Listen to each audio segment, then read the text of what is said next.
રાજકોટમાં લોકમેળામાં એઆઈ ટેકનોલોજીનો ઉપયોગ થશે।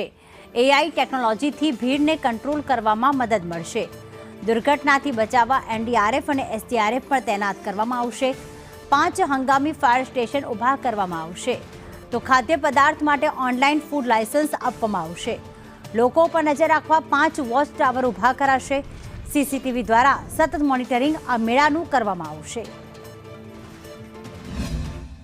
સૌરાષ્ટ્રના સૌથી મોટા લોકમેળાની જે તૈયારીઓ છે તે શરૂ કરી દેવામાં આવી છે। તમને આ સીધા જ દ્રશ્યો બતાવી રહ્યો છું કે રેસકોર્સ ગ્રાઉન્ડ ખાતેના દ્રશ્યો છે કે જે રાઇડ્સ છે તે અહીં મૂકી દેવામાં આવી છે। રાઇડ્સનું ફિટિંગ કામ છે તે શરૂ કરી દેવામાં આવ્યું છે। રાઇડ્સનું રંગરોગાન છે તે શરૂ થઈ ગયું છે। 14 થી 18 ઓગસ્ટ સુધી લોકમેળાનું જે આયોજન છે તે કરવામાં આવ્યું છે। આ લોકમેળામાં અલગ અલગ સાંસ્કૃતિક કાર્યક્રમ છે તે કરવામાં આવ્યા છે। યાંત્રિક રાઇડ ધારકોએ ફિટિંગ છે તે શરૂ કરી દીધું। તમે આ સીધા જ દ્રશ્યોમાં જોઈ શકો છો કે જે અલગ અલગ રાજ્યોમાંથી જે રાઇડ્સ ધારકો છે તે અહીં પહોંચી ચૂક્યા છે અને જે રાઇડ્સનું ફિટિંગ કામ છે તે શરૂ કરી દેવામાં આવ્યું છે। મેળામાં ફાયર સેફટીને લઈને વિશેષ આયોજન છે તે કરવામાં આવ્યું છે।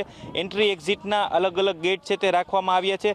5 દિવસના આ લોકમેળામાં પીજીવીસીએલ, માર્ગ મકાન વિભાગ, પોલીસ, આરોગ્ય સહિતની ટીમો છે તે સ્ટેન્ડ બાય રહેશે। સૌરાષ્ટ્રનો સૌથી મોટો લોકમેળો છે તે રાજકોટનો લોકમેળો ગણાતો હોય છે। અહીં 8 કરોડથી ઉપરનો વીમો છે તે લેવામાં આવ્યો છે અને જે મેળાનું નામ છે તેને લઈને અલગ અલગ જે લોકો પાસેથી અભિપ્રાય લેવામાં આવશે। ત્યારબાદ મેળાનું નામ છે તે નક્કી કરવામાં આવશે। સૌરાષ્ટ્રનો સૌથી મોટો આ લોકમેળો છે। સૌરાષ્ટ્રભરના લોકો છે તે આ મેળાની મજા માણવા માટે આવતા હોય છે। એક અંદાજ મુજબ અહીં 8 થી 10 લાખ લોકો છે તે 5 દિવસીય મેળાની મજા છે તે માણવા માટે આવતા હોય છે અને કલેક્ટર દ્વારા મુખ્યમંત્રીને પણ આમંત્રણ આપવામાં આવ્યું છે। એટલે તેવી પણ શક્યતા વ્યક્ત કરવામાં આવી છે કે મુખ્યમંત્રીના હસ્તે આ લોકમેળો છે તેને ખુલ્લો મૂકવામાં આવે।